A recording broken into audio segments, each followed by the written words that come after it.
Hello everyone, Earl Henderson, Primordial Defense. Thank you for watching.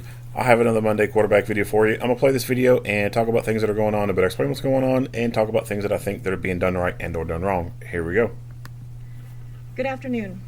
I am Assistant Sheriff Jamie Prosser, and I'm here to brief you on the additional details as we know them today about the officer-involved shooting that occurred on Friday, June 23rd, 2023. This is officer-involved shooting number 3 for 2023, the third non-fatal shooting this year. At this same time in 2022, we had 5 officer-involved shootings, with 2 of these being non-fatal. This event was initiated as a kidnapping on June 23rd at 12:43 a.m. The officer-involved shooting occurred in the 4400 block of East Charleston Boulevard. You can see the scene to my left.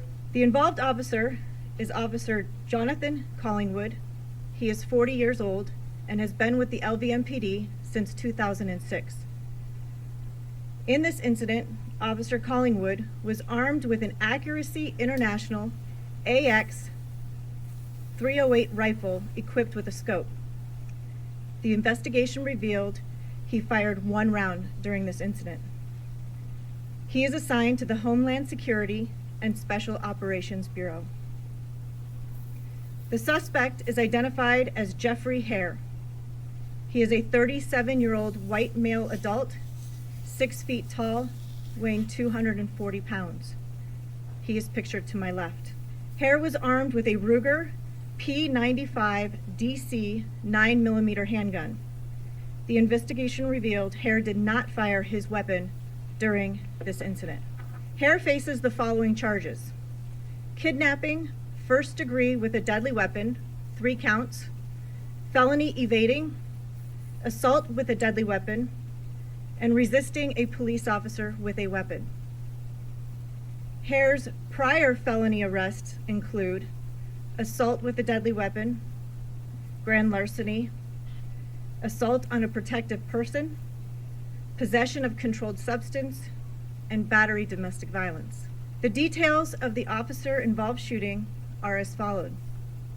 On June 23rd, 2023, at approximately 12:08 a.m., Henderson Police Dispatch received a 911 text message from a female stating that she had been kidnapped and she feared that the suspect, who was later identified as Hare, was going to kill her. Henderson Police Department notified Boulder City Police Department of the kidnapping after learning that Hare and the victim were in a vehicle at US 95 South and mile marker 47. Boulder City Police Department located Hare's vehicle and attempted a vehicle stop in the area of US 95 and mile marker 39. Hare fled from officers and a vehicle pursuit was initiated by Boulder City and Henderson Police Departments. The vehicle pursuit went through Boulder City and Henderson and eventually led out to Searchlight.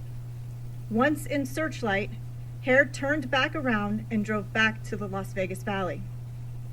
At approximately 2 a.m., LVMPD officers took over the vehicle pursuit in the area of Owens and Hollywood. During the pursuit, a marked patrol vehicle attempted a precision immobilization technique, also known as a pit maneuver, but was unsuccessful in disabling the fleeing vehicle. A second pit maneuver was conducted near the intersection of Lamb and Charleston Boulevards. This attempt successfully disabled Hare's vehicle and officers were able to box him in. Shortly after the vehicle was immobilized, 2 victims got out of the car and ran towards officers. A third victim was still in the vehicle with Hare as officers established containment around the vehicle.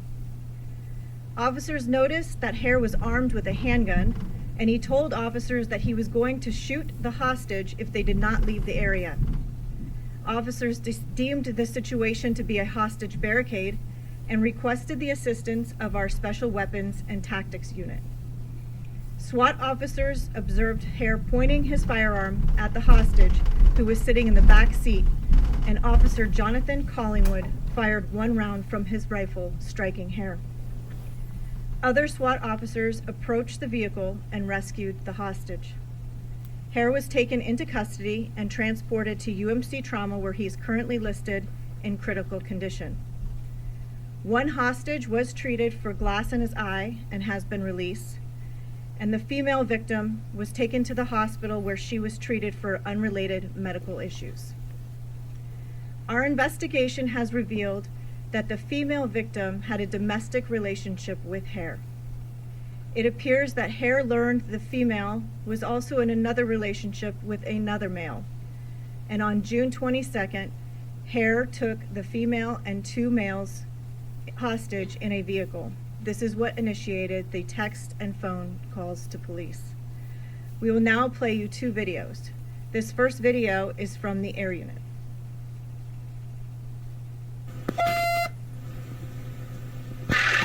The pit attempt's going to be at Charleston and Marion.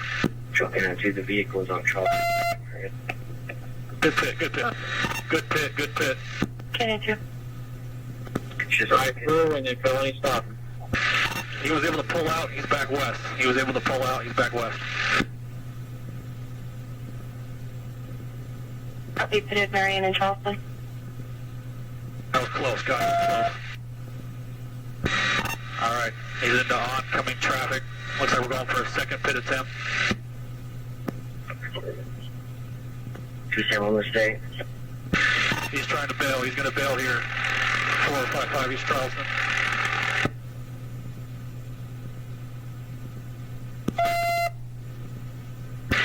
He's in front of the Burger King. He was able to... units have got him blocked in now. Okay, keep good eyes on him. Good. He has the gun on his head. Get your gun, George. He's got a gun to his head. We need west side containment, west side containment. I will now show you a 3-minute body-worn camera video. Heads up, if those doors open or anything, it's the kind of Hey, it looks like he has the gun in his right hand and it's to the back seat passenger.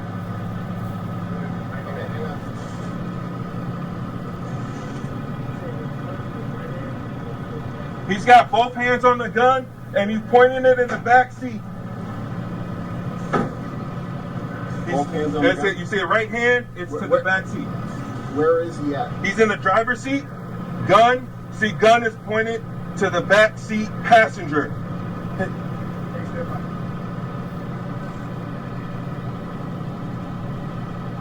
It's to the.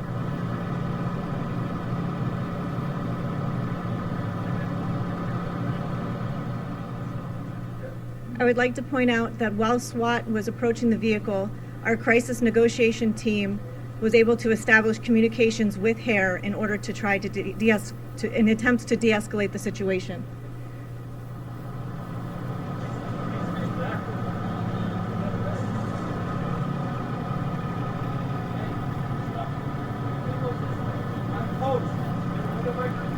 No. He took him.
Yeah, it looks that way.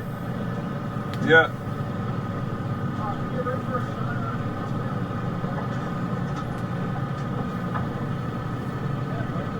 Yeah, he's looking back.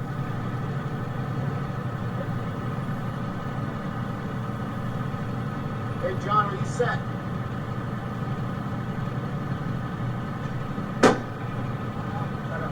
Shut up, shut up, shut up. This concludes our briefing. Does anyone have any questions? So what were some of the key factors in Officer Collingwood's decision to shoot? Well, I can't speak on behalf of Officer Collingwood. You do have to understand that officers take these situations very, very seriously, and their actions are really based on what the suspect does. So I can't speak specifically to Officer Collingwood's. And then what were some of the factors from what you're able to know, what you're able to see, on switching from the crisis negotiation team attempting to de-escalate to using force as was used? So I can tell you that the two teams are separate from each other but work together. So I do know that the negotiators were talking with Hare, trying to de-escalate the situation. Hare continued to make threats that he was going to kill his hostage, at which time shortly thereafter is when Officer Collingwood took the shot. And based off the body-worn camera, the other officer is relaying what he's witnessing with Hare, the suspect, pointing the gun towards the victim. You're welcome. Can you tell us the relationship of who the three people were? So one was his girlfriend, one was her other boyfriend, and then who was the third person? I believe a roommate. Did those three people all live together? No. It was a roommate to one of the boyfriends, I believe. There was a sedan in both videos you played alongside the captured vehicles and the suspect's vehicle. Lights were on that vehicle. Was there a civilian in the vehicle? Was it an occupant? What can you tell us about that? There was a civilian in the vehicle, and our officers were able to get them safely out of the area. And at what point did the two victims flee the vehicle? The car crash seemed to happen over a period of time. At what point did they flee the vehicle? So after the officers got containment on the vehicle, they were able to run from the vehicle within a few minutes of each other. Thank you for your day. All right, let's get into it. So, out of this whole 12-minute video, there's a lot of talking and some visuals. I think the ratio of talking versus visuals is a little off, and it seems kind of boring. And I guess that, plus the fact that the visuals aren't that visually intriguing, I guess you could say, is probably why I have not seen this video yet. At least not seeing it on the normal places out there where a lot of these videos are initially shared once they come out. So this woman had texted 911. Some places have text 911. A lot of places do not. But it's pretty cool that they have that. So I would imagine that since she was in the back seat, that he did not think anything of the fact that she was playing on her phone. I guess so long as she wasn't making a voice call and saying, "Hey, I've been kidnapped," I guess he didn't think much of it and allowed that to go on. And I would say that she very smartly was able to notify 911 via text message and was able to have a silent conversation with police in saying that she'd been kidnapped and where she was at without alerting him. Had he had known that she was on the phone with police, he could have potentially acted violently in retaliation to that. Could have shot her. Or he could have likely taken the phone and threw it out the window, and they would probably have had a difficult time in trying to locate where she was, because the only way they would be able to track her down at that point is if they were somehow miraculously able to get a vehicle description versus tracking the phone.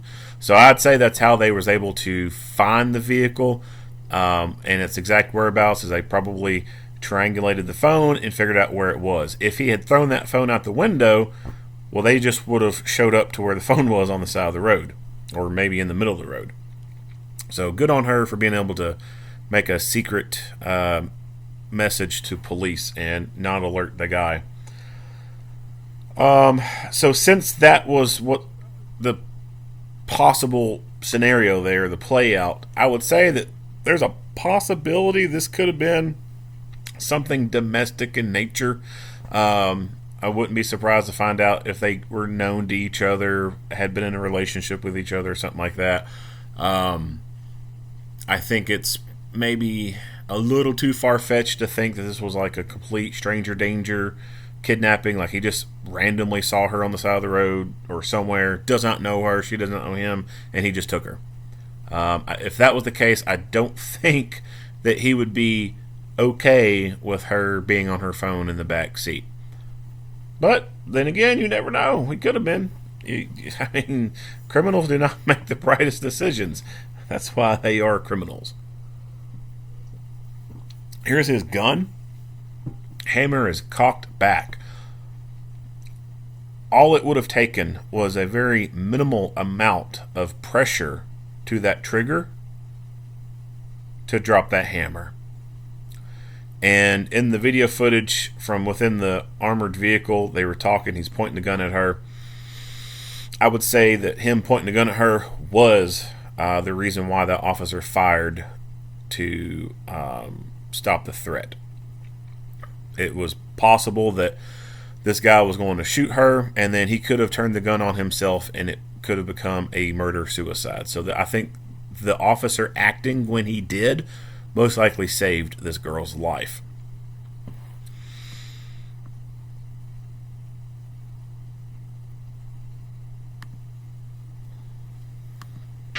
He was able to pull out. He's back west. He was pit attempt's going to be at Charleston and Marion. So the pit maneuver works. Good pit, good pit. Good pit, good pit. But he was able to recover from it. What I think would have been a good option would for this person to basically sacrifice their vehicle and just T-bone the crap out of this car. Just ram straight into it and try to disable that vehicle further. So a pit maneuver is great, but a person can still recover from it and take off so long as the vehicle has not been damaged significantly. Sometimes due to the vehicle speeds and the person losing control of the vehicle and it going off the road and incurring some undercarriage damage or damage to the wheels, it's unable to drive anymore. But on regular surface, regular road, and pit maneuver just causes you to fishtail out, you can keep on driving. Pit training is done on a closed race course basically, and the cars have like these special metal cages on them to be able to repeatedly do it over and over and over and still use the same vehicles without completely crushing them and ruining them. And people are boom pit maneuvered all day long on closed tracks. So it is a great method for getting a vehicle to initially stop and potentially change its course of direction. But if that vehicle has not been significantly damaged enough, it can continue to drive. So this is what he does. He basically recovers from it and takes off. If this officer could have just rammed him, that could have changed the whole thing. She's right through and then felony stop. He was able to pull out. He's back west. He was able to pull out. He's back west. You see a lot of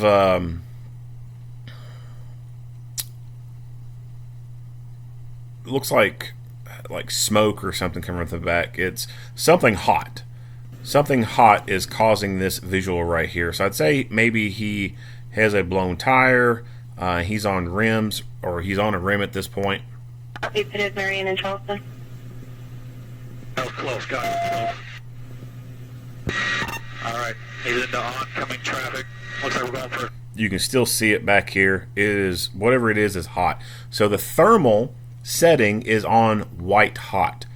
Thermal can either be white hot or black hot, or there could be a couple other settings on there depending on manufacturer, but overall the most common settings are black hot and white hot.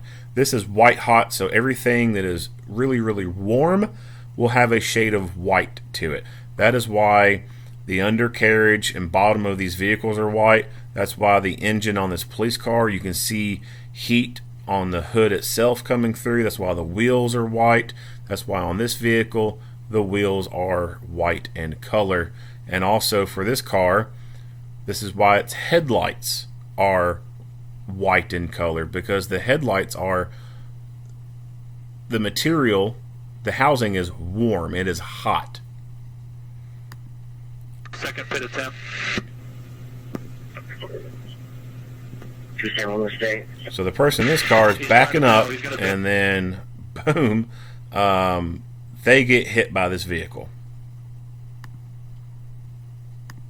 Oh, here, 4055 East Charleston. So what this person should have done was hit the accelerator and take off. So if you were to ever find yourself in a scenario where you're this close to something going on, your car's in gear, it can move, smash that accelerator, get the hell out of there. You do not want to be around what's going on. He's in front of the Burger King. He was able to... So once this officer has hit this vehicle again, he moves and gets out of the X. So he is downrange of everybody else. You don't want to be downrange of everybody else. So he does the right thing and takes off. He could have... Front of the Burger King. Well, back it up some. He could have left his vehicle like this, bailed out, took off on foot, and ran straight this way to get off the X. And this could have effectively somewhat left the vehicle in a boxed-in position. He could have maneuvered it, hit it in reverse, and hit the back of that car, and then bailed out and took off running and ran this away.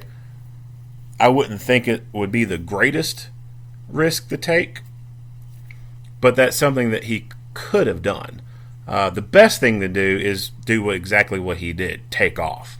Get the hell out of there. Because like I said, he is downrange of everybody else. And if this dude goes kinetic and starts shooting, they're going to shoot back. And where's he at? He is in the backdrop. So the best thing is what he did. Just take off. He's in front of the Burger King. He was able to... units have got him blocked in now. Okay, keep good eyes on him. Good.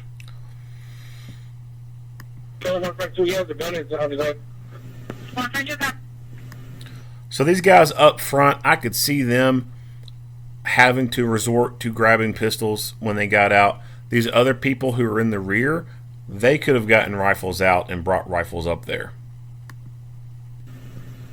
Get your gun, George. You've got a gun to attack. Get your gun, George. You've got a gun to attack. So they mentioned that this dude's got a gun to his head. And, well, the time frame for this one is probably going to show up different than the Axon body camera, because Axon body cameras actually set the Zulu time. So even though this shows 4:32, I don't know what Zulu time would be in comparison to that, but it's obviously going to be off.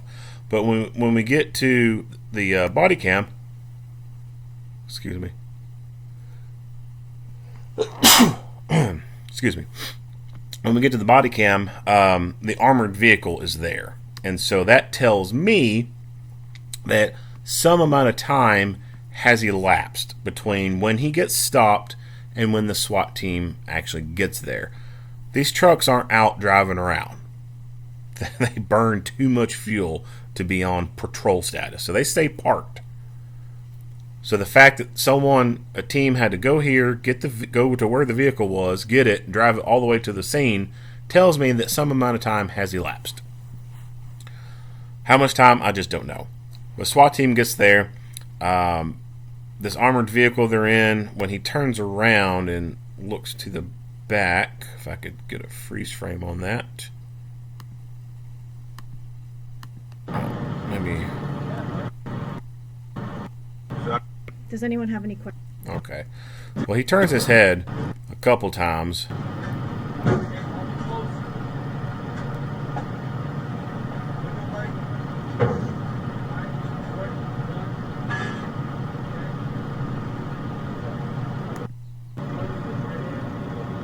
He's got both hands on the gun and he's pointing it in the back seat. Well, can't see anything on that See angle. right hand, it's to the back seat. Where is he at? He's in the driver's seat. Gun, see, gun is pointed to the back seat passenger. All right, well, I don't think there's a good freeze frame that I can get, but in the back of this armored vehicle, there is a turret. It's basically a hatch on the ceiling that an officer can stand up through, and there's like a little armored deal right there in front of it. So I'd say that's where the officer was who took the rifle shot. So they were at an elevated position looking down into the vehicle with the scope, and then they took the shot from there.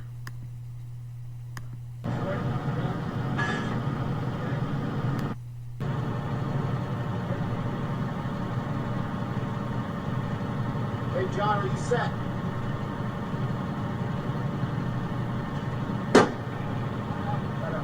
Shut up, shut up, shut up. So one hit. I would say that the 308 going through the window or through the windshield from that elevated angle probably played a role in it making a little bit more of an accurate shot versus if they had fired something else at a different angle. Windshields will cause rounds to deviate in some way. It may be up, it may be down, it may be to the left, it may be to right. And it doesn't matter what round goes through that material, it's going to deviate all rounds. Windshields are glass, laminate glass. It is a sandwich of materials.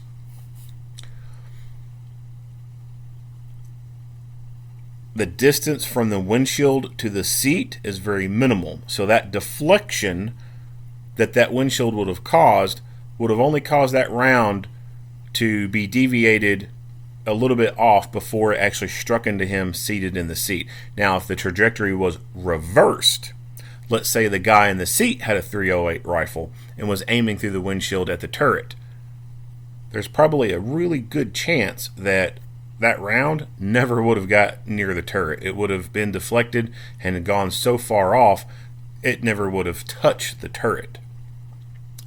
So when you are shooting from a distance and going into glass, and that target is pretty much right there in front of that glass, yes, you will see deviation in those rounds, but luckily the distance between the windshield and the target is so small that it's not that huge. Now, when it comes to caliber, that matters. 308, I think, had a determining factor in incapacitating this dude. That's a pretty heavy round, pretty big round, compared to something like a 5.56 or even a pistol caliber ammunition. I would say that 308, even though it probably did not hit exactly where that guy was wanting it to hit, the fact that it hit into him still caused some incapacitation in that guy, because that is a heavy round to be taken. It's plausible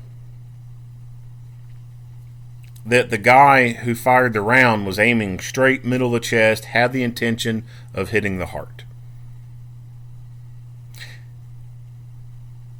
And the deflection that the windshield caused it to go off and did not allow that to happen. I would not suspect that he was aiming for the head, because he should know about deviation, and the head's such a small target he could have missed completely. But it's plausible he could have been aiming for the head. I just don't think it's likely. I think he was most likely aiming for center mass.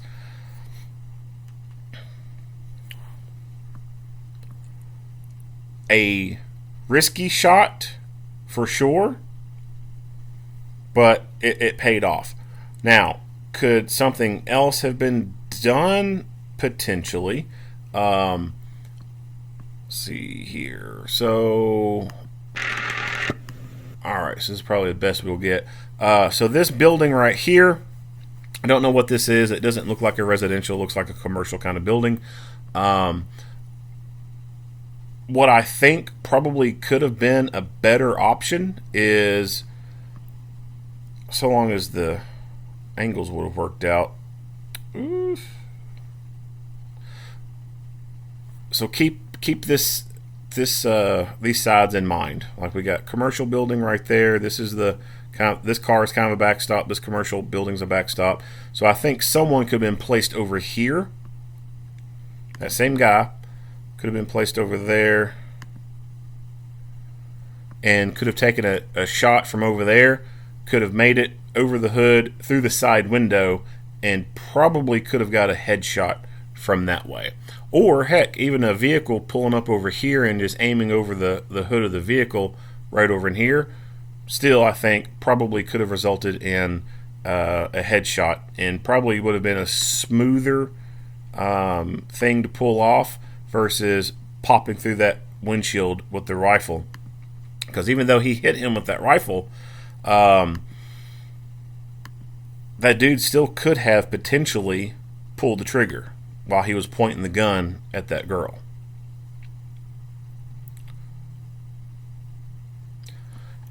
It's also interesting to me that Las Vegas police still use these old ass, I think they're called Vector light bars. These things are old. Like, these are from the early 2000s. They're like V-shaped, so you can see it here in the thermal. Like, they're rotator lights. They're little individual rotator lights. Like I said, actually they might even be from like the late 90s, possibly. These things are super old, and it surprises me that they still keep them. I guess they just like the look of them. I mean, I can't imagine the weight of one of those versus the weight of a newer, like, full LED light bar, and the amount of difference in drag and everything that these things have versus a full LED light bar. The only thing I can think of why they still use these things is just because of their looks, and, you know, it's a signature kind of thing. Like, no one else, obviously, I think New York still has some of these, but other than that, like, no one else uses these things anymore. I mean, you might have some like old fire trucks out there that are still in service, you know, that were from the late 90s, early 2000s potentially, with some like rural, you know, county fire department or something like that, some volunteer fire agency. They might have some old stuff like that still on their stuff. But as far as like any modern day police cars go, I think Las Vegas and New York are the only ones who use these damn things. So in a way, it's kind of neat to still see these old dinosaurs being used, but at the same time, it's like, okay, like, now you're starting to get into that same ball field that who is it? The Michigan State Police. They got like that one single light on top of their car. It's like, all right, I understand you like the nostalgic value of it, but it looks kind of stupid.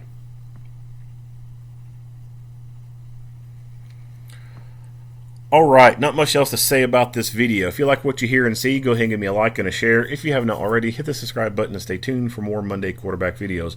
Earl Henderson, Primordial Defense, thank you for watching.